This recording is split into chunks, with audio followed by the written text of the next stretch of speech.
with a nice stretch with the left hand. Ron Harper with nobody inside to rebound for his team. Although one guy does slip in. It's Rodman, and he picks up a loose ball foul on Andrew DeClercq, his 4th foul of the game. And that was a good foul to take, though. Take a chance to get the rebound because Rodman clearly had inside position. You don't want him just to take it and put it right back up and in. Rodman talking with Sprewell. And Sprewell has to be escorted out of there by Ed Middleton. Sprewell growing agitated with Rodman. Rodman's on the line here. And then he knocks in a free throw. Remember, his father recently came to a game here at United Center. I think his name is Philander. And I'm not sure. Is it really true that he has 27 children? But that's what he claims. And equally, though, spread with girls and boys. There were 13 boys, 13 girls, and Dennis. Dennis. I couldn't resist. Well, if he had 27 kids, Philander is the perfect name. Meanwhile, Sprewell chatting with Michael Jovovich. Sprewell growing a little testy with Rodman. Rodman nails both free throws. Indiana only 38%. Sprewell up over Reggie Miller. That's the big difference in their matchups, and that's why I think Sprewell's the better player. He can't guard Sprewell nearly as well as Sprewell can guard him. No, and the big advantage Latrell Sprewell has is he will get a lot of points in the open court, fast break opportunities, and score in a different fashion than Reggie. Reggie does it in the half-court set when he runs off the 1 and 2 picks. Technical foul. Sprewell got one, and a technical has also been called. Yeah, the technical's on Reggie Miller. That's what I thought. Let's take a look and see. There's no talking. It's just physical. There's the bump. Now we're going to see a little retaliation. Wasn't much retaliation. There may have been something before that from Reggie, but you know, they're competitors. It's very natural. And you know what? Reggie Miller, 0 for 3. You get a little frustrated. They're working at both ends. I love it.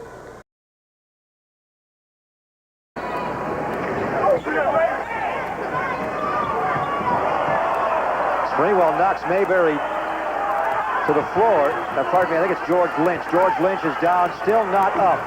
The Warriors are playing with a man advantage, the NBA version of a power play, as George Lynch went down, and he is still not up. They are forced to call a timeout here to attend to their falling forward. Where did they get it? The nose? Latrell Sprewell goes over, makes sure that he's okay. It was unintentional. Now he's bleeding out the nose.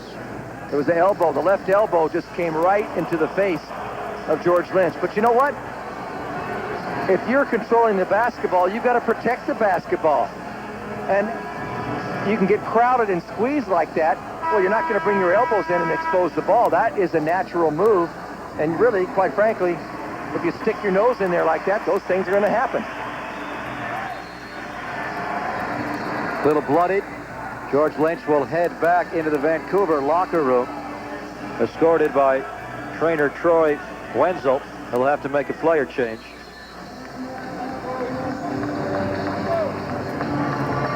We were talking earlier about the limitations put on the expansion teams, Jim, the obstacles.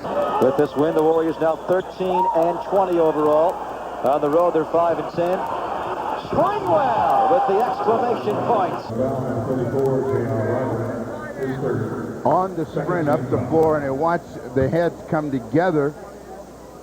Kind of a glancing blow for Kenny Anderson. Jay Jensen, the Trailblazers trainer, is out there attending to him. So being a 20-second timeout. 66-59, the Blazers with the lead, and Jay Jensen trying to calm Kenny down. It's always difficult when a player's down there fearing the worst, and of course the trainer has to do a lot of calming as well as attending.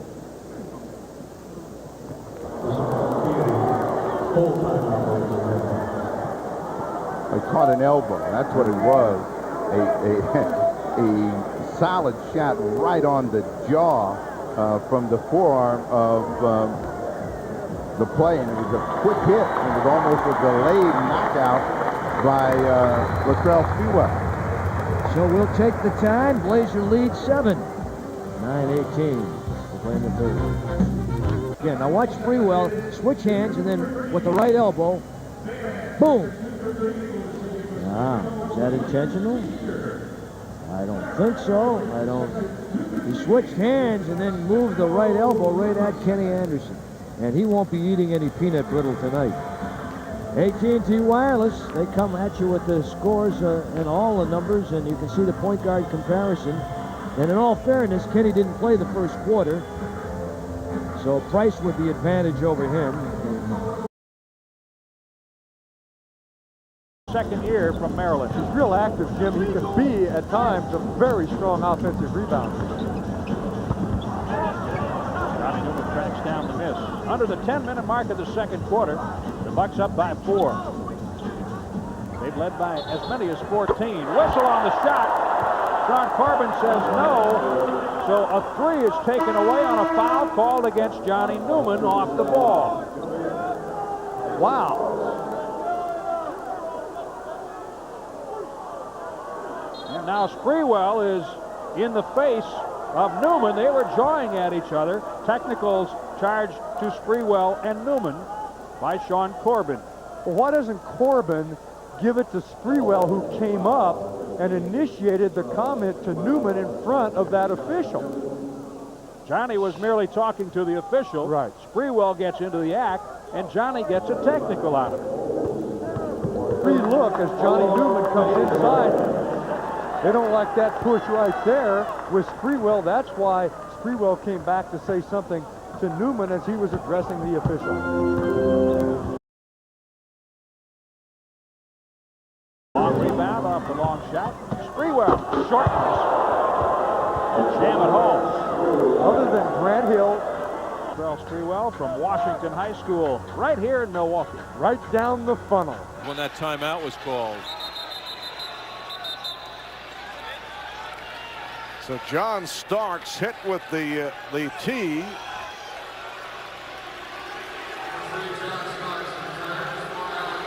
And John is hearing it from the crowd. Apparently he had something to say to one of the officials.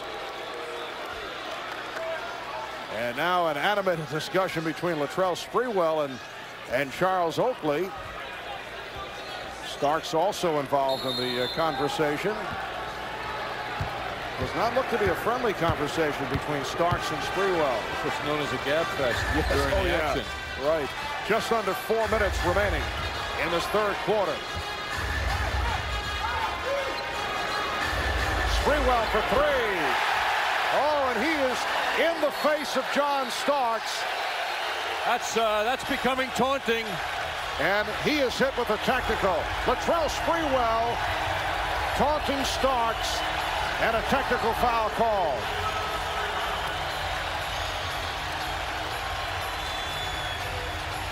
So Starks and Sprewell going at each other.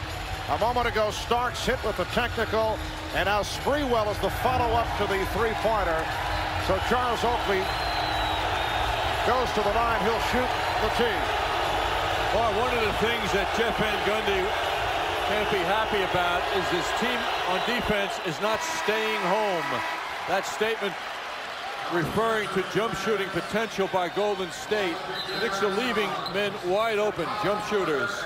We'll see Sprewell on this shot getting it up and in, and then running down court with a verbal lashing at John Starks, who keeps his mouth shut.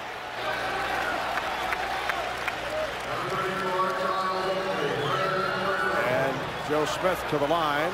The conversation continues. Latrell Sprewell. I can't believe the guy would keep doing this. Very social, but John Starks not looking to continue.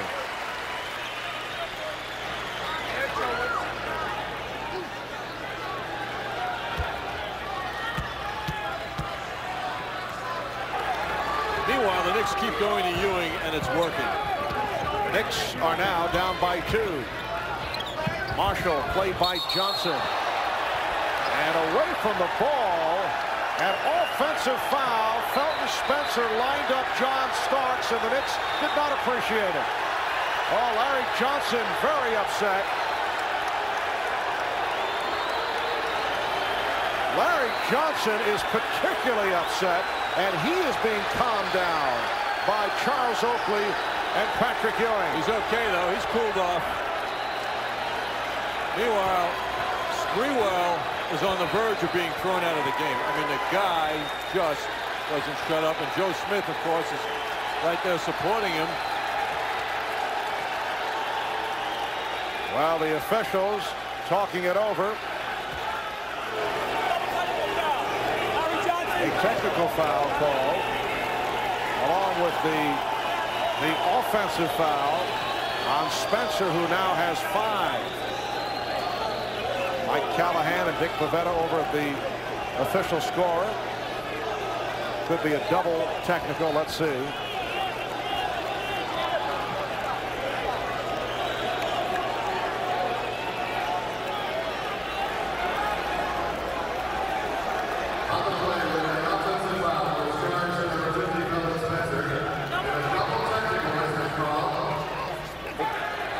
Trying to keep Johnson away from Spencer. Here's another look at it. See Oakley right after the play. Oakley and Spencer. Oakley walking away from the action. The last thing Charles wants is a technical or a game ejection after missing the first 2 games.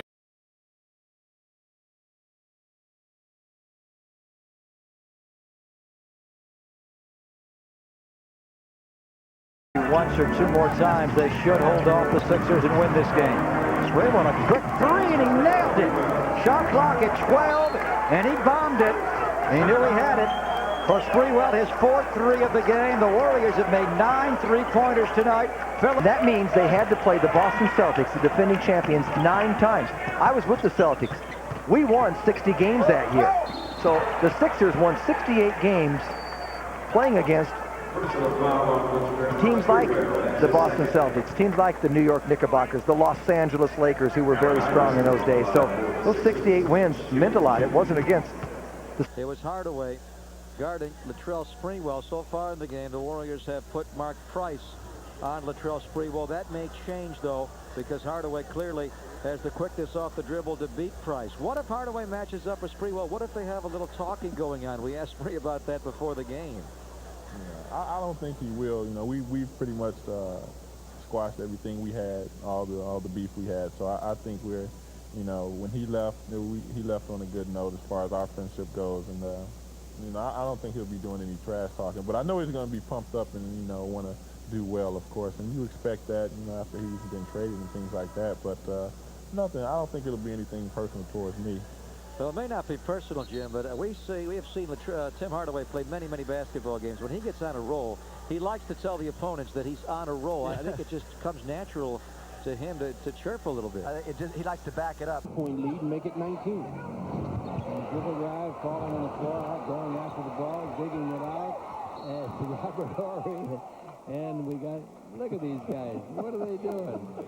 I hope they're playing. Having a good old time. Latrell Sprewell and Robert Horry. As Horry had the ball first check, then all of a sudden he lost it, and when Latrell Sprewell got it, he called a timeout.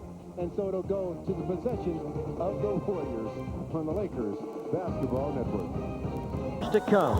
It almost makes up for the fact LA has no football. I said almost. A lot. He's been there 382 times. Sprewell has been there coming into tonight 310 times, but Sprewell shoots 86%. He's made all 5 free throws, including the one for the tee. 35-30, dribble right, Sprewell underneath. Oh, man, they butchered him. They butchered him from behind, and he gets no call. And he says, well, the heck with it. I'll make it another way. And the coach over there, Rick Adelman, looking at the rest as though to say, how could you miss that? Sprewell's still mad about no call on that last play. I can hardly blame him, Stu. Me either. I thought he got fouled. From our vantage point, it looked like he got, it would have been an easy call for the officials. Not good offense. They give it up again. 3-on-1 Boston. Williams all the way to the basket is fouled with 1.3 to go. The Warriors gave away all of the good they did in this quarter, Jim, or a lot of the good they did in this quarter by playing very...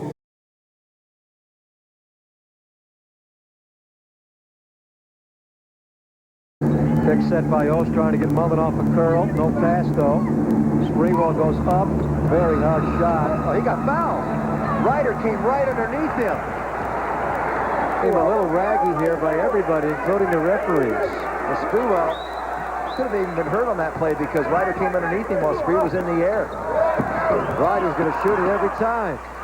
Hanneman wants a timeout here. And he's going to get very upset with official Tommy Wood, and so is Spree on that last shot, about that last shot.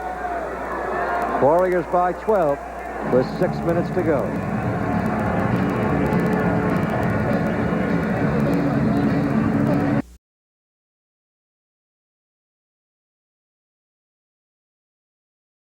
Nice up the floor. Sprewell.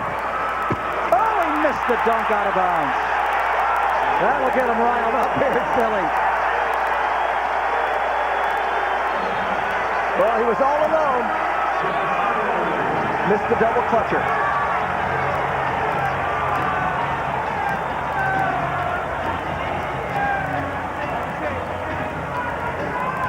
Timeout called, 8.5 to go. Warriors have to settle for a 13-point lead.